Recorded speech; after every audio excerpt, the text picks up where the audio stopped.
You are knowing what you are wanting. Desire is a good thing, isn't it? Desire that you believe, nothing feels better than that. That anticipation of more and more wonderful things coming to you. It's really what you are about. It's why this time and space looked so appealing to you. Because you knew you would come into this environment of variety, which would give you an opportunity to come to your own personal and very important conclusions about what you prefer. And you understood before your emergence into this body that once you decide, a powerful word, once you make a decision about something, think about the power of a decision. Once you decide, not once you ponder, not once you speculate, not once you wonder, not once you weigh the pros and the cons and the pluses and the minuses, but once you decide, once you come into alignment with your idea of desire, so then there's no resistance within you, then all things move in cooperation with your decision.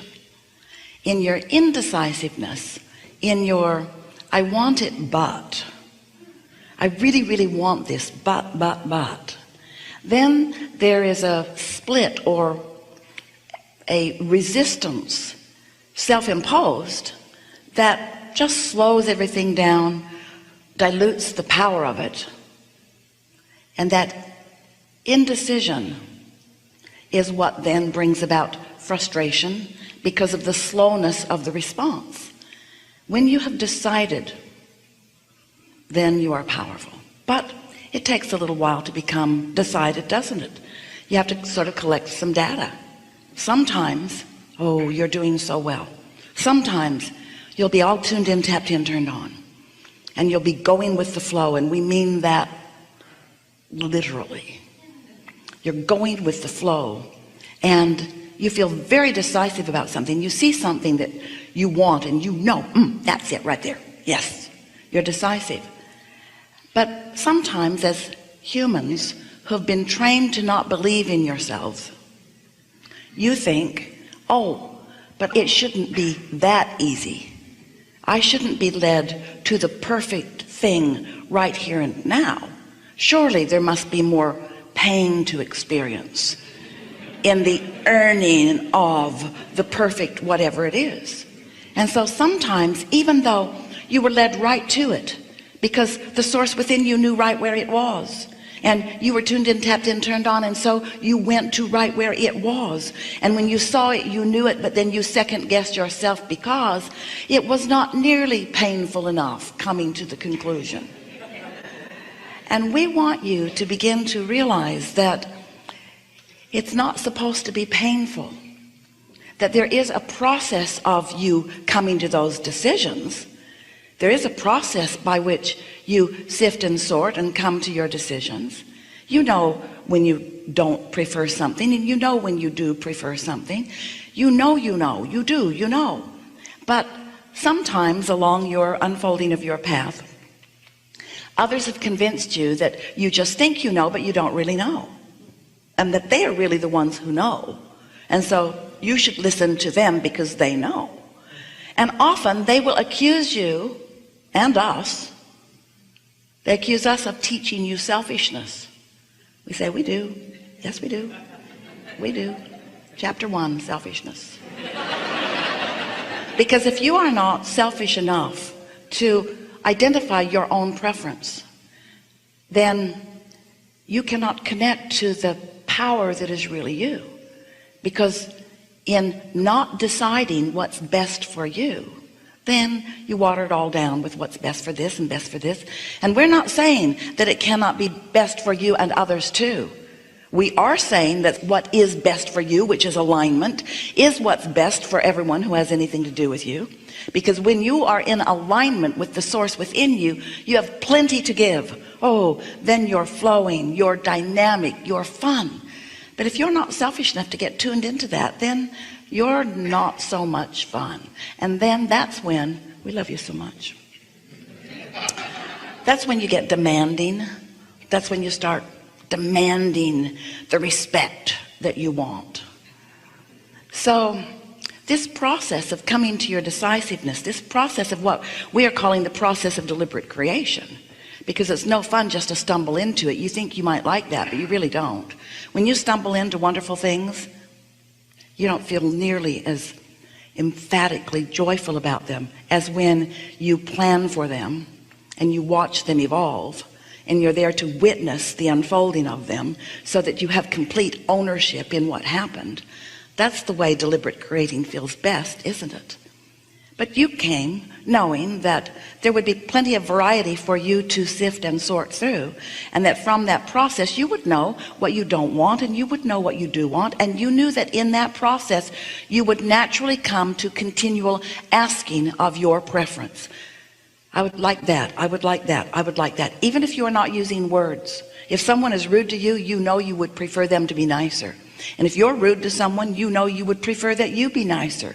You can feel at all levels of your being whether you are in harmony with who you really are, or whether you have diverged from it because of your reaction to something that's going on in your environment. And the most delicious life to be lived by you or anyone is the life that you live on purpose, not the life where you are reacting to things. Because when you're reacting, you're out of control. But when you're deciding, when you are deliberate, oh, then things line up for you, and you have that knowing of every part that you played in every part of the unfolding of it. So then when the manifestation of it is realized by you, how sweet that manifestation is, because you recognize the components of it that you have accomplished. So sifting and sorting, knowing what you do want, knowing what you don't want, causes you to accomplish without even knowing there was a step one, because asking is step one, asking for something. And the more sifting and sorting you do, the more knowing what you don't want and knowing what you do want that happens, then the more decisive you are, yes, about what you want. And so asking is so important. Step one.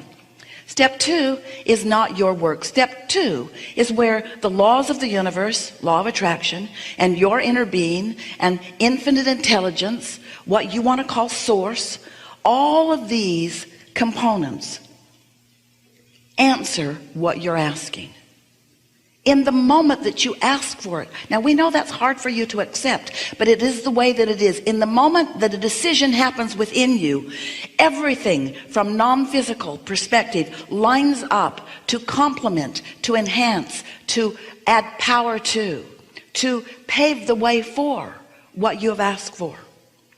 When you begin to witness it without a knowledge of the way the laws of the universe work, you would call it magic, because it doesn't happen to everyone. It doesn't even happen to you every time. But when it happens, you recognize the power of it, that answering of what you've asked for. But the only time that you recognize the power of the answering, which is step two, is when you are in the moment accomplishing what we have been calling and will forevermore call step three, the art of allowing, being in vibrational alignment with your own request. Now that sounds simple enough, and yet you hardly ever do it.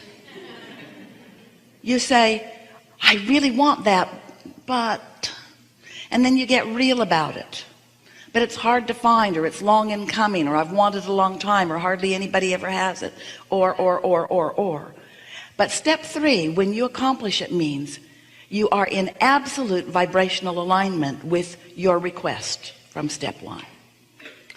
Then step four is just getting really good at step three. That sounds like a funny step, doesn't it? You should just call it step three. Step three, get step three done. But step three is a step that you step in and out of. Sometimes you're in alignment, sometimes you're not. Sometimes you feel really good, sometimes not so. Sometimes you're absolutely sure of something, sometimes not. And you know what the difference between step three and step four really is? It's consistency. But you know what else it really is? Do you know why it really is? It's because of the momentum. Because when you're in step three and you're able to stay there long enough, which means you're believing what you're asking for, you're not doubting it, you're not killing it with your doubt, You believe it, and so it's infusing you with a feeling of energy. When you are in step 3 and you've practiced the positive thought of the positive expectation of the positive outcome that you are reaching for, momentum happens. Law of attraction is at the heart of all of this. When you give your attention to something just for a moment, it's not very powerful. If you focus on something for less than 16 seconds, we used to say 17, when you focus upon something for less than 16 seconds, things are moving right along, aren't they? When you focus upon something for less than 16 seconds, you don't really engage in any powerful way. Law of attraction doesn't really kick in until 16 seconds. And when it does, then another thought like it comes, and momentum has begun. Once momentum gets underway and you get out there a little way, over a minute of focusing upon what you are wanting, then what happens, there's enough momentum that you step from step 3 into step 4. That's all it takes to get from step 3 to step 4, is a little over a minute of focusing without killing your thought with your doubt. Can you do that? No. You got to practice it. You can do it, but you usually don't, because there's usually someone there who you're talking with who has a very objective and practical approach to why you can't get what you want. You know who they are. Leave them home. You know what it's like to be high and feeling good about something, and then to be, oh, we love you so much, stupid.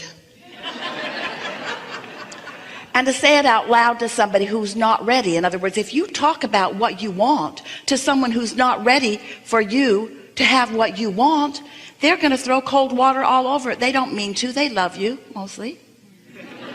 They do. They love you. They mean well for you, pretty much. But they are not important to your making that step from 3 to 4. They are not important to that. Only your focus is. So if we were standing in your physical shoes, we would make the step from 3 to 4. In other words, we'd just get really, really good at step 3 without talking to other people about it. Because when you talk to other people about it, you clutter your environment with their problems, with their doubts, with their disbelief, with their attraction of things that you don't want, with their peanut gallery assessment of why you should be cautious about this thing that you've decided you want. So we're saying to you that these steps are private steps. Life shows you what you want, and Source lines up with you right away, and there's no fanfare with Source. Source doesn't send out an email announcement. Source doesn't try to get you on the evening news with it. And it's fortunate for you, because when you hold your intentions to yourself, they can be more powerful. And that's something that most humans do not understand. You think that there's power in numbers. No. The power is not in the numbers. The power is in the alignment, you see. And usually in the numbers, there's fracture. Ringing any bells?